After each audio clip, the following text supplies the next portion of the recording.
ನಮಸ್ಕಾರ ಮುದ್ರಾ. ಓಂ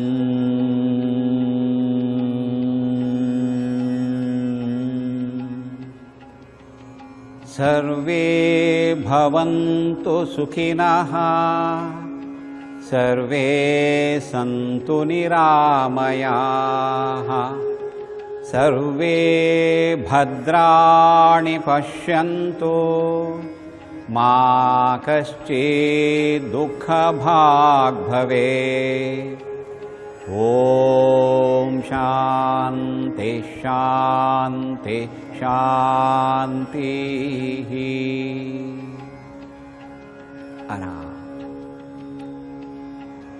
ಚಂದನ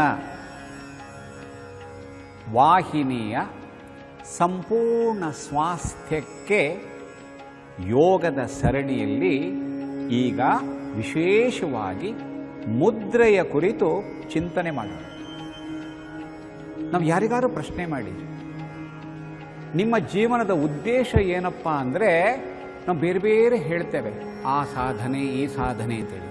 ಆದರೆ ನಿಜಕ್ಕೂ ಏನಂದರೆ ಪ್ರತಿ ಕ್ಷಣ ಪ್ರತಿ ಹಂತದಲ್ಲಿ ನಾವೆಲ್ಲ ಅಪೇಕ್ಷೆ ಪಡೋದು ಏನು ಅಂದರೆ ಸುಖ, ಸಂತೋಷ, ಆನಂದ, ಮುದ, ಖುಷಿ ಮತ್ತು ಆನಂದ, ನೆಮ್ಮದಿ, ಸಮಾಧಾನವೇ ಶಾಂತಿ ಅಲ್ವಾ? ಖಂಡಿತ ಹೌದು. ಜೀವನದ ಡೆಫಿನೇಷನ್ ಏನು ಅಂದರೆ ಸುಖ ಪ್ರಾಪ್ತಿ, ದುಃಖ ನಿವೃತ್ತಿ, ಜೀವನ. Definition of life. ಪ್ರತಿ ಕ್ಷಣ ನಾವು ಅಪೇಕ್ಷೆ ಪಡೋದು ಸುಖ, ಸಂತೋಷ, ಆನಂದವನ್ನೇ, ಮುದವನ್ನೇ. ಹಾಗಿದ್ರೆ ಆ ಮುದವನ್ನು, ಸಂತೋಷವನ್ನು, ನೆಮ್ಮದಿಯನ್ನು, ಶಾಂತಿಯನ್ನು ನಾವು ಹೇಗೆ ಪಡಿಬಹುದು?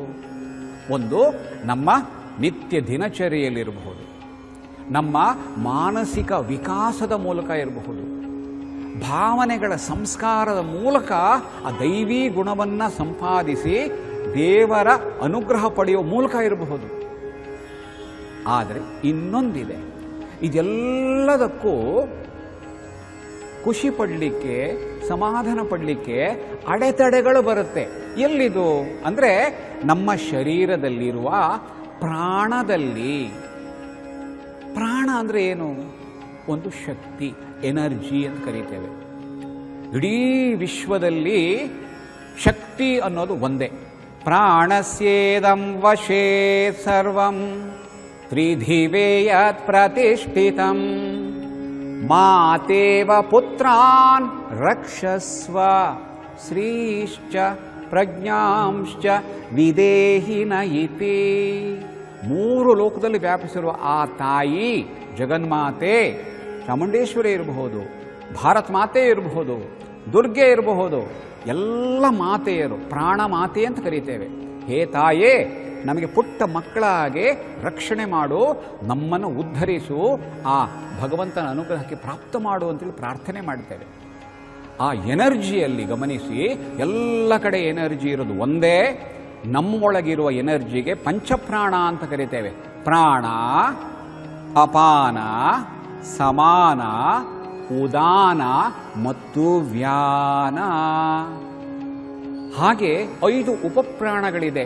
ನಾಗಶ್ಚ ಕೂರ್ಮ ಕ್ರಕರೋ ದೇವದತ್ತೋ ಧನಂಜಯ ಅನ್ನೋದು 5 ಉಪಪ್ರಾಣಗಳಿದೆ. ಎಲ್ಲ ಪ್ರಾಣ, ಉಪಪ್ರಾಣ, ಈ ಎನರ್ಜಿಯನ್ನು ನಾವು ಬೇರೆ ಬೇರೆ ಉದ್ದೇಶಕ್ಕೆ ಬಳಸ್ತೇವೆ. ಇದನ್ನು ನಾವು ಪ್ರಚೋದನೆ ಮಾಡಲಿಕ್ಕೆ ಅಥವಾ ಚಾನಲೈಸ್ ಮಾಡಲಿಕ್ಕೆ ಸಹಾಯ ಮಾಡೋದು ಪ್ರಾಣಾಯಾಮ. ಪ್ರಾಣಾಯಾಮದ ಲಾಭವನ್ನು ಚೆನ್ನಾಗಿ ಪಡೀಲಿಕ್ಕೆ ಸಹಾಯ ಮಾಡೋದು ಮುದ್ರೆಗಳು. ಹಾಗೆ ಮುದ್ರೆ ಅಂದರೆ ಏನು? ಮುದಂ ದದಾತಿ ಇತಿ ಮುದ್ರಾ. ಮುದ ಅಂದರೆ ಸಂತೋಷ, ಆನಂದ ಕೊಡುವಂತಹ ಬೇರೆ ಬೇರೆ ಯೌಗಿಕ ಅಭ್ಯಾಸಕ್ಕೆ ಮುದ್ರಾ ಅಂತ ಕರೀತೇವೆ. ನಾವೆಲ್ಲರೂ ಈಗ ಅಭ್ಯಾಸ ಮಾಡೋಣ. ಸರಳವಾದ ಮುದ್ರೆ ಪ್ರಾಣ ಚೈತನ್ಯ ಮುದ್ರೆ. ನೋಡಿ, ಮುದ್ರೆ ಅಂದ್ಕೊಳ್ಳಿ ಹೇಳ್ತೇವೆ ನಮಸ್ಕಾರ ಮುದ್ರೆ, ಇದೊಂದು ಮುದ್ರೆ. ಕೆಲವು ಸರಿ ಹೇಳ್ತೇವೆ ಮಕ್ಕಳು ಗಲಾಟೆ ಮಾಡಿದರೆ, ಇದು ಒಂದು ಮುದ್ರೆನೇ. ಅಲ್ಲಿ ಹೋಗಿ ಅಲ್ಲಿ ಚಂದನ ದೂರದರ್ಶನಕ್ಕೆ ದಾರಿ ಅಂತ ಇದೆ. ಹಾಗಿದ್ರೆ ಇದು ಒಂದು ಮುದ್ರೆನೇ. ಮುದ್ರೆ ಒಂದು ಸಂಕೇತ ಆಗತ್ತೆ, ಇನ್ನೊಂದು ಮುದ ಕೊಡೋದು. ಯೋಗದ ದೃಷ್ಟಿಯಲ್ಲಿ ಏನಂದ್ರೆ ನಮ್ಮ ಒಳಗಿರೋ ಪ್ರಾಣವನ್ನು ಅರ್ಥ ಮಾಡಿ ನೋಡಿ. ಕೈಗಳು ಉಚ್ಕೊಳ್ತೇವೆ ಹೇಳುವಾಗ ಶಿವ ಶಿವ ಶಿವ ಶಿವ ಶಿವಾಯ ನಮಃ ಓಂ, ಹರ ಹರ ಹರ ಹರ ಹರಾಯ ನಮಃ ಓಂ, ಶಿವಾಯ ನಮಃ ಓಂ, ಹರಾಯ ನಮಃ ಓಂ, ಶಿವಾಯ ಶಿವಾಯ ಶಿವಾಯ ನಮಃ ಓಂ. ಇದು ಅಂಜಲಿ ಮುದ್ರಾ. ಯೋಗದ ಅರ್ಥ ಏನು ಗೊತ್ತಾ? ಒಂದು ಮಾಡು, ಎರಡರಿಂದ ಒಂದು ಮಾಡ್ತೇವೆ, ಇದೇ ಯೋಗ. ಅಂಜಲಿ ಮುದ್ರಾ ಯೋಗ ಆಯಿತು. ಕೈಗಳು ಮಾಡಿದಾಗ ಬಿಸಿಯ ಅನುಭವ ಆಯಿತು, ಇದು ಒಂದು ಎನರ್ಜಿ. ನಂತರ ವಿಠ್ಠಲ ವಿಠ್ಠಲ ಹೇಳಿದರೆ ಹೃದಯದ ಸಾಮರ್ಥ್ಯ ಚೆನ್ನಾಗಾಗತ್ತೆ. ಮತ್ತಷ್ಟೇ ಅಲ್ಲ, ನಮ್ಮ ಕೈ ಒಳಗಿರುವಂತಹ ರಿಫ್ಲೆಕ್ಸ್ ಪಾಯಿಂಟ್ಸ್ಗಳನ್ನು ಇದನ್ನು ಆಕ್ಟಿವೇಟ್ ಮಾಡೋದೇ ನೋಡಿ.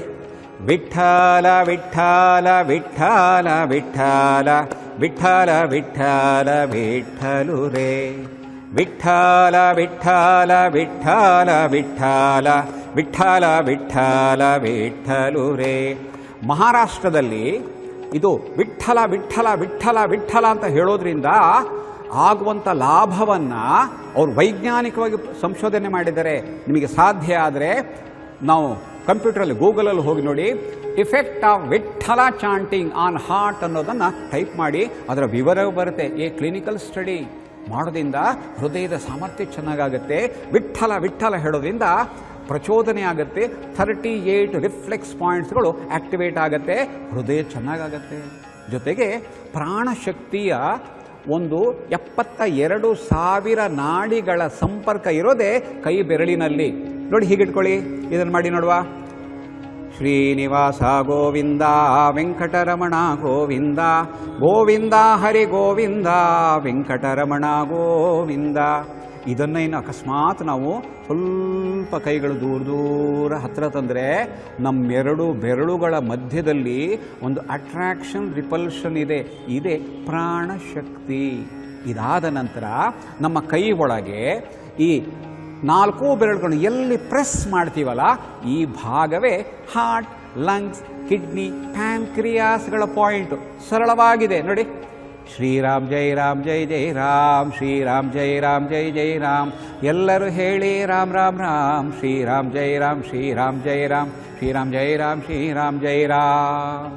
ಇದು ಹೇಳಿದ ನಂತರ ಕೈಗಳೆರಡು ನಿಧಾನ ಹತ್ತಿರ ಮತ್ತು ದೂರ ತಗೊಳ್ಳಿ. ಇದುವೇ ಪ್ರಾಣ ಚೈತನ್ಯ ಮುದ್ರಾ. ಕಣ್ಣು ಮುಚ್ಕೊಳ್ಳಿ, ಕೈಗಳು ಹತ್ತಿರ ಹತ್ತಿರ, ದೂರ ದೂರ ತಗೊಳ್ಳಿ. ಮಾಡುವಾಗ ನಮ್ಮೆರಡೂ ಕೈಗಳ ಮಧ್ಯದಲ್ಲಿ ಅಯಸ್ಕಾಂತೀಯ ಶಕ್ತಿಯ ಪ್ರಭಾವಲಯ ಗಮನಿಸ್ತೇವೆ. ಆ ಎರಡು ಆಕರ್ಷಣೆ ವಿಕರ್ಷಣೆ ಶಕ್ತಿಗಳೇ ಪ್ರಾಣದ ಒಂದು ವಿಧ. ಇದಕ್ಕೆ ಹೇಳೋದು ಪ್ರಾಣ ಚೈತನ್ಯ ಮುದ್ರಾ. ವಾವ್. ಕೈಗಳು ಹತ್ತಿರ ಹತ್ತಿರ, ದೂರ ದೂರ, ಹತ್ತಿರ ಹತ್ತಿರ, ದೂರ ದೂರ. ಇದಾದ ನಂತರ ಗಮನಿಸಿ, ನಾವೆಲ್ಲರೂ ಸಹ ಇವರು ಭೈರವ ಮುದ್ರ ಮಾಡ್ತಾರೆ. ನಮ್ಮ ಪ್ರಸನ್ನ ಶ್ರೀನಿವಾಸ್ ಅಯ್ಯಂಗಾರ್ ಅವರು ಶೀರ್ಷಾಸನದಲ್ಲಿ ಅಶ್ವಿನಿ ಮುದ್ರೆಯನ್ನು ಮಾಡ್ತಾರೆ. ಶೀರ್ಷಾಸನ ಮಾಡಿ ಸೈಡಿಗೆ. ಇಲ್ಲಿ ಮುದ್ರೆಯನ್ನು ಗಮನಿಸಿ, ಅವರಷ್ಟಕ್ಕೆ ಅವ್ರು ಮಾಡ್ತಾರೆ. ಇಲ್ಲಿ ಮುದ್ರೆಗಳ ಬಗ್ಗೆ ನಾವು ಪಾಠ ಮಾಡೋಣ. ಮುದ್ರೆ ಗಮನಿಸಬೇಕು. ಇಲ್ಲಿ ಮುದ್ರೆಗಳನ್ನು 5 ಗುಂಪಲ್ಲಿ ಗುರುತಿಸ್ತೇವೆ. ಮೊದಲನೇದು ಜ್ಞಾನ ಮುದ್ರಾ, ಯೋನಿ ಮುದ್ರಾ, ಭೈರವ, ಚಿನ್ಮಯ, ಚಿನ್ಮಯಿ ಮುದ್ರೆಗಳಾಗಿ ನಾವು 5 ಮುದ್ರೆಗಳಾಗಿ ಗಮನಿಸ್ತೇವೆ ಹಸ್ತಗಳ ಮೂಲಕ. ಇನ್ನೊಂದು ಮನ ಮತ್ತು ಈ ಶಿರಕ್ಕೆ ಸಂಬಂಧಪಟ್ಟ ಕೆಲವು ಮುದ್ರೆಗಳಿದೆ. ಶಾಂಭವಿ, ನಾಸಾಗ್ರ, ಹಾಗೆ ಭ್ರೂಮಧ್ಯ. ಇದರ ಜೊತೆಗೆ ನಮ್ಮ ಖೇಚರಿ ಮುದ್ರಾ, ನಾಲಿಗೆನ ಮೇಲೆ ಮಾಡೋದು, ಖಾಕಿ, ಹಾಗೆ ಭುಜಂಗಿ, ಆಕಾಶ ಮತ್ತು ಷಣ್ಮುಖಿ ಮುದ್ರಾ, ಉನ್ಮನಿ ಮುದ್ರಾ ಅಂತ ಹೇಳಿ ತಲೆಗೆ ಸಂಬಂಧಪಟ್ಟ ಮುದ್ರೆಗಳು ಇದೆ. ಅದರ ಜೊತೆಗೆ ಈ ಶರೀರಕ್ಕೆ ಸಂಬಂಧಪಟ್ಟ ಹಾಗೆ ನಾನು ಹೇಳ್ತಾ ಇದ್ದೇನೆ, ಇಲ್ಲೂ ಸಹ ನಾವು ವಿಪರೀತ ಕರ್ಣಿ ಮುದ್ರೆ ಮಾಡಬಹುದು. ಇವರು ಶೀರ್ಷಾಸನದಲ್ಲಿ ಅಶ್ವಿನಿ ಮುದ್ರೆ ಮಾಡ್ತಾರೆ. ಈ ಮುದ್ರೆ, ಅಶ್ವಿನಿ ಮುದ್ರೆ ಅಂದರೆ ಅಶ್ವ ಲದ್ದಿ ಹಾಕಿದ ನಂತರ ಅದರ ಗುದವನ್ನು ಹೇಗೆ ಸ್ಕ್ವೀಸ್ ರಿಲ್ಯಾಕ್ಸ್ ಮಾಡುತ್ತೆ, ಅದೇ ರೀತಿ ಮಾಡೋದ್ರಿಂದ ಯಾರಿಗೆ ಪೈಲ್ಸ್ ಇದೆ, ಯಾರಿಗೆ ಕಾಲಲ್ಲಿ ಪೆಡಸುತನ ಇದೆ ಅಥವಾ ವೆರಿಕೋಸ್ ವೇನ್ ಇದೆ, ಯಾರಿಗೆ ತಲೆಭಾಗದಲ್ಲಿ ಜ್ಞಾನಶಕ್ತಿ ಹೆಚ್ಚಾಗಬೇಕು, ಅವರು ಶೀರ್ಷಾಸನದಲ್ಲಿ ಅಶ್ವಿನಿ ಮುದ್ರೆ ಮಾಡಲಿಕ್ಕೆ ಸಾಧ್ಯತೆ ಇದೆ. ಇದನ್ನು ಗಮನಿಸ್ತೇವೆ. ಹಾಗೆ ವಿಪರೀತ ಕರ್ಣಿ ಯೋಗ ಮುದ್ರಾ, ಪಾರ್ಶ್ವೇ ಮುದ್ರೆ ಎಲ್ಲ ಮಾಡ್ತೇವೆ. ಬಂಧಗಳಲ್ಲೂ ಸಹ ನಾವು ಮುದ್ರೆಗಳು ಮಾಡಬಹುದು. ಅದು ಯಾವ್ಯಾವ ಮುದ್ರೆಗಳು ಅಂದರೆ ಮಹಾಮುದ್ರೆ, ಮಹಾವೇಧ, ಮಹಾಭೇದ ಅನ್ನುವಂಥ ಮುದ್ರೆಗಳನ್ನು ನಾವು ಮಾಡಲಿಕ್ಕೆ ಸಾಧ್ಯ ಇದೆ. ಹಾಗೆ ಈ ಭಾಗದಲ್ಲಿ ಪೆರಿನಿಯಲ್ ಅಧರ ಮುದ್ರೆಗಳಲ್ಲಿ ಒಂದು ಅಶ್ವಿನಿ ಮುದ್ರಾ ಮತ್ತು ವಜ್ರೋಲಿ ಮುದ್ರಾ ಮತ್ತು ಸಹಜೋಲಿ ಮುದ್ರೆಗಳನ್ನು ಸಹ ಮಾಡ್ತೇವೆ. ಆಯಿತಾ? ಈಗ ನಂತರದ ಅಭ್ಯಾಸ ನಮ್ಮ ನಮ್ಮ ಕೈಗಳಲ್ಲಿ 5 ತತ್ವಗಳ ಪ್ರಾತಿನಿಧಿಕ ಅಭ್ಯಾಸ ಇದೆ. ಮೊದಲನೇದು ಕಿರುಬೆರಳು ಯಾವುದು ಅಂದರೆ ಜಲಲ ಜಲಲ ಜಲ ಜಾರೆ, ಜಲ ತತ್ವ. ಇದು ಮಧ್ಯದ್ದು ಯಾವುದು ಅಂದರೆ ಪೃಥ್ವಿ ಮುದ್ರಾ, ಪೃಥ್ವಿ ತತ್ವ. ಉಂಗುರದ ಬೆರಳು, ಮಧ್ಯದ ಬೆರಳೆ ಆಕಾಶ ಆಕಾಶ ಆಕಾಶ. ಈ ತೋರ್ಬೆರಳೆ ವಾಯು ವಾಯು ವಾಯು. ಹೆಬ್ಬೆರಳೆ ಅಗ್ನಿ ಅಗ್ನಿ ಅಗ್ನಿ. ಈ ಅಗ್ನಿಯಿಂದ ಈ ಕಿರುಬೆರಳನ್ನು ತಗೊಂಡ್ರೆ ಇದಕ್ಕೆ ಹೇಳ್ತೇವೆ ಜಲಮುದ್ರೆ. ಜಲಮುದ್ರೆ ಮಾಡಿದಾಗ ನಮ್ಮ ಮೂಲಾಧಾರ ಸ್ವಾಧಿಷ್ಠಾನಕ್ಕೆ ಸಂಬಂಧಪಟ್ಟ ಜಲಬಾಧೆಗಳು ನಿವಾರಣೆಗೆ ಸಾಧ್ಯ. ಸರಳವಾದ ಮುದ್ರೆಗಳು, ಫೆದರಿ ಟಚ್ ಆಗಬೇಕು. ಇದು ಮಾಡಬೇಕಾಗಿದ್ರೆ ನಾವು ಹೇಳಬೇಕಾದಂಥ ಒಂದು ಮಂತ್ರ ಇದೆ, ಅದು ಹೇಳ್ಕೊಡ್ತೇನೆ. ಅದರ ನಂತರದಲ್ಲಿ ಬರೆದು ಪೃಥ್ವಿ ಮುದ್ರೆ, ಉಂಗುರದ ಬೆರಳು, ಉಂಗುರದ ಬೆರಳಿಗೆ ಪೃಥ್ವಿ ಮುದ್ರೆ. ಇದು ಮಾಡೋದ್ರಿಂದ ಯಾರ್ಯಾರಿಗೆ ನಮ್ಮ ಜನನೇಂದ್ರಿಯಕ್ಕೆ ಸಂಬಂಧಪಟ್ಟ ಸಮಸ್ಯೆಗಳು ಅಥವಾ ನಮ್ಮ ಕಾಲಿಗೆ ಸಂಬಂಧಪಟ್ಟ, ಪೃಥ್ವಿಗೆ ಸಂಬಂಧಪಟ್ಟ, ಶರೀರದ ಸೆಲ್ಸಿಗೆ ಸಂಬಂಧಪಟ್ಟ ಸಮಸ್ಯೆಗಳು, ಮೂಳೆಗೆ ಸಂಬಂಧಪಟ್ಟ ಸಮಸ್ಯೆಗಳ ನಿವಾರಣೆ ಸಾಧ್ಯ. ಇದು ಇಲ್ಲಿ ನಾವು ಹೇಳಬೇಕಾದ ಒಂದು ಮಂತ್ರ ಇದೆ. ಲಂ ಲಂ ಲಂ ಲಂ ಲಂ ಲಂ ಲಂ. ಸರಳವಾದ ಮುದ್ರೆ. ಇದಾದ ನಂತರ ಜಲಮುದ್ರೆ ಏನು ಮಾಡಬೇಕು ಅಂದರೆ ಈ ಮುದ್ರೆ ಮಾಡಿ ವಂ ವಂ ವಂ ವಂ ವಂ. ಭಾಗವತರು ನಿಧಾನ ಇಳಿತಾರೆ. ಆಯ್ತಾ? ವಂ ವಂ ವಂ ಮುದ್ರೆ ಜಲಮುದ್ರೆ ಆಯಿತು. ಇದಾದ ನಂತರ ನಾವು ಅಗ್ನಿ ಮುದ್ರೆ ಮಾಡಬೇಕು. ಅಗ್ನಿ ಮುದ್ರೆ ಹೇಗೆಂದರೆ ಉಂಗುರದ ಬೆರಳು ಮಡಚಿ ಅದರ ಮೇಲೆ ಈ ಹೆಬ್ಬೆರಳನ್ನು ಇಟ್ಟಾಗ ಇದಕ್ಕೆ ನಾವು ಹೇಳಬೇಕಾದ ಮುದ್ರೆ ನೋಡಿ, ರಂ ರಂ ರಂ ರಂ ರಂ. ಮೂಲಾಧಾರ ಪೃಥ್ವಿ, ಅದಕ್ಕಿಂತ ನಂತರ ಸ್ವಾಧಿಷ್ಠಾನ ಜಲ. ಈ ರಂ ಮುದ್ರೆ ಹೇಳಿದಾಗ ನಾಭಿಯ ಸ್ಥಳ ಅಗ್ನಿತತ್ವ. ಅಗ್ನಿತತ್ವದ ಪ್ರಚೋದನೆ, ಜೀರ್ಣಕ್ರಿಯೆ ಆರಾಮಾಗಲಿಕ್ಕೆ ಸಹಾಯ ಮಾಡೋ ಮುದ್ರೆ ಇದು. ಇದಾದ ನಂತರ ಇಲ್ಲಿ ಚಿನ್ಮುದ್ರೆ ಮಾಡಿ ಅಥವಾ ವಾಯು ಮುದ್ರೆ ಮಾಡಿ. ಇದು ನಾವು ಹೇಳಬೇಕಾದಂಥ ಶಬ್ದ ಯಾವುದಂದರೆ ಯಂ ಯಂ ಯಂ ಯಂ ಯಂ. ಇದಾದ ನಂತರ ಇದು ಯಾವುದು ಅಂದರೆ ಅನಾಹತ ಚಕ್ರಕ್ಕೆ ಸಂಬಂಧಪಟ್ಟ, ನಮ್ಮ ಹಾರ್ಟಿಗೆ ಸಂಬಂಧಪಟ್ಟ ಅಥವಾ ಶ್ವಾಸಕೋಶಕ್ಕೆ ಸಂಬಂಧಪಟ್ಟ ಸಮಸ್ಯೆ ನಿವಾರಣೆಗೆ ಸಹಾಯ ಮಾಡುತ್ತೆ. ವಾಯುಮುದ್ರೆ ಅದು ಚಿನ್ಮುದ್ರೆ. ಇದಾದ ನಂತರ ಕೊನೆಯದು ಆಕಾಶ ಮುದ್ರೆ. ಇದು ವಿಶುದ್ಧಿ ಚಕ್ರಕ್ಕೆ ಸಂಬಂಧಪಟ್ಟ ಮುದ್ರೆ ಆಕಾಶ ಮುದ್ರೆ, ಮಧ್ಯದ ಬೆರಳು.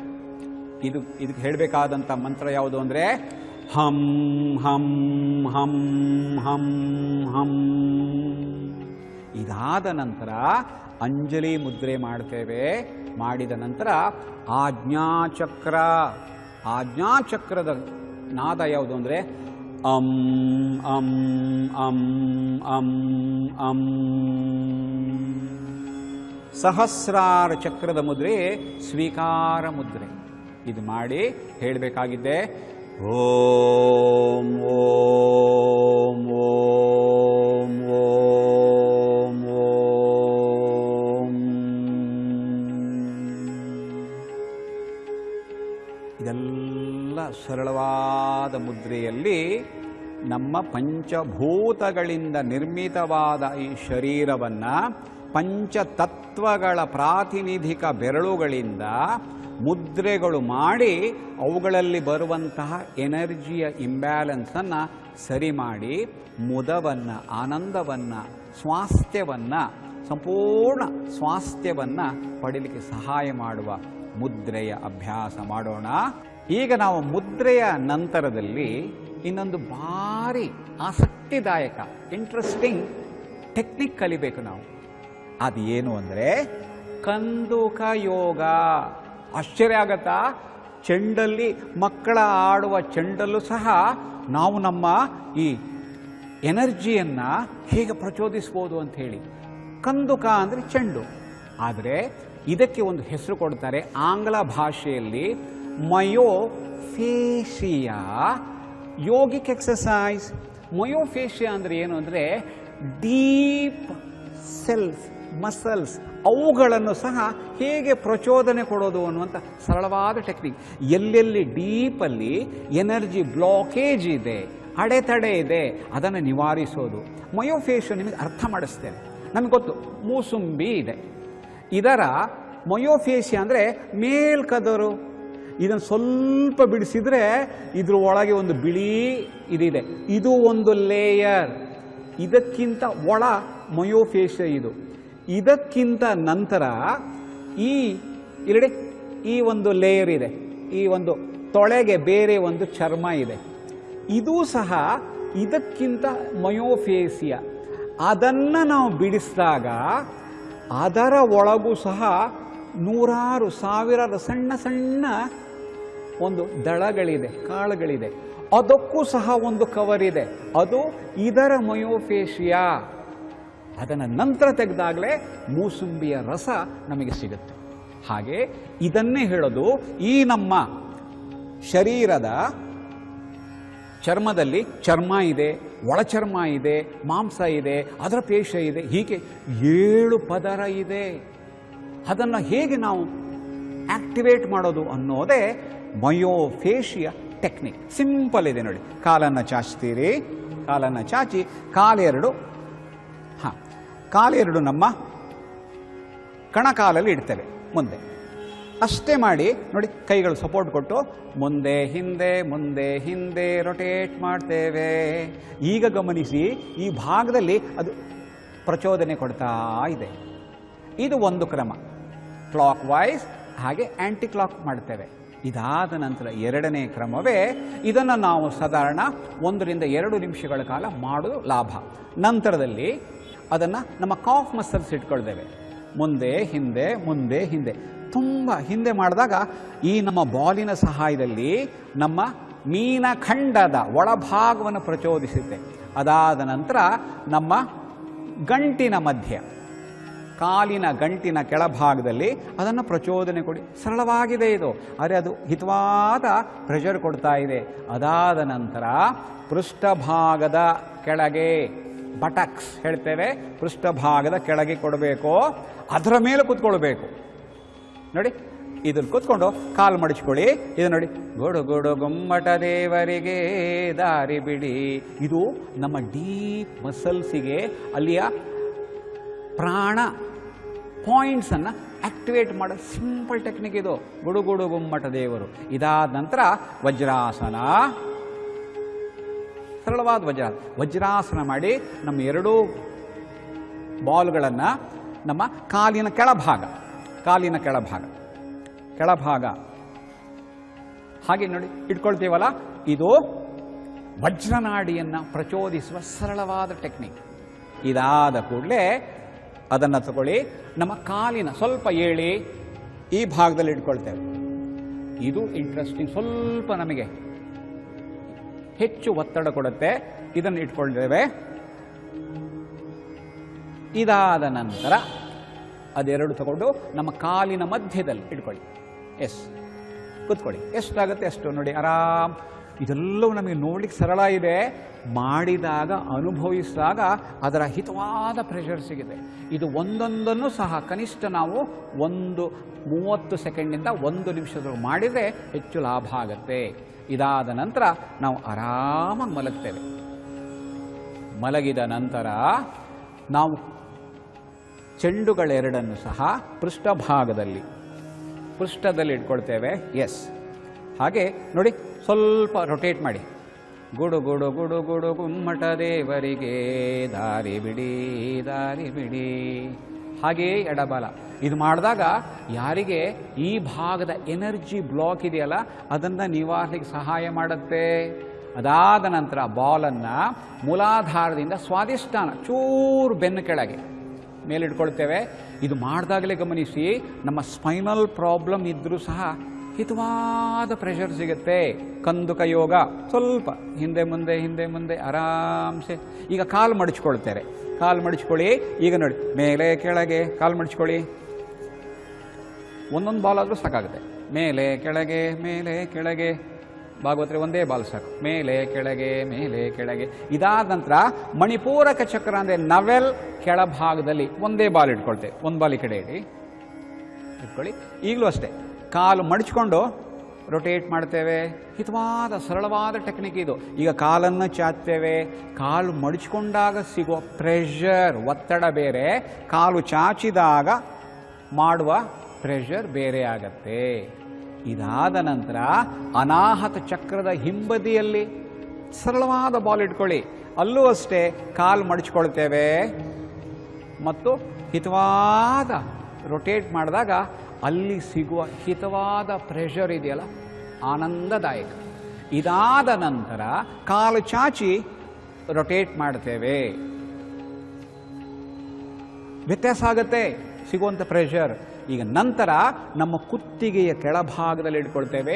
ವಿಶುದ್ಧಿ ಚಕ್ರದ ಹಿಂಬದಿ, ಒಂದೊಂದು ಚಕ್ರದ ಪ್ರಚೋದನೆಗೆ ಸಹಾಯ ಮಾಡುವ ಕಂದುಕ ಯೋಗ. ಇಲ್ಲೂ ಅಷ್ಟೇ, ಕಾಲು ಚಾಚಿ ಒಂದು ಸರಿ ಮಾಡ್ತೇವೆ. ಈಗ ಕಾಲನ್ನು ಮಡಚ್ಕೊಳ್ತೇವೆ. ಕಾಲನ್ನು ಮಡಚ್ಕೊಳ್ಬೇಕು. ಮತ್ತೆ ನೋಡಿ, ಹಿತವಾಗಿರುವಂಥ ನಂತರದಲ್ಲಿ ನೆತ್ತಿಯ ಹಿಂಬದಿ, ಆಜ್ಞಾ ಚಕ್ರದ ಹಿಂಬದಿ. ಈಗ ತಲೆಯನ್ನು ಹಿಂದೆ ಪ್ರೆಷರ್ ಕೊಡ್ತೇವೆ ಆರಾಮಾಗಿ. ಹಾಗೆ ನಿಧಾನವಾಗಿ ಬಲಕ್ಕೆ ಹೊರಳಿ ಎದ್ದು ಕೂತ್ಕೊಳ್ತೇವೆ.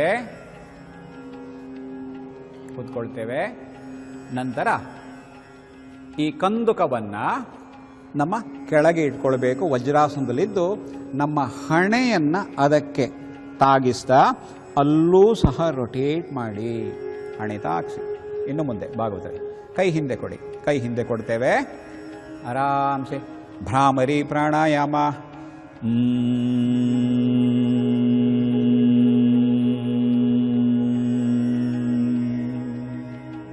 ನಿಧಾನವಾಗಿ ಎದ್ದು ಕೂತ್ಕೊಳ್ತೇವೆ.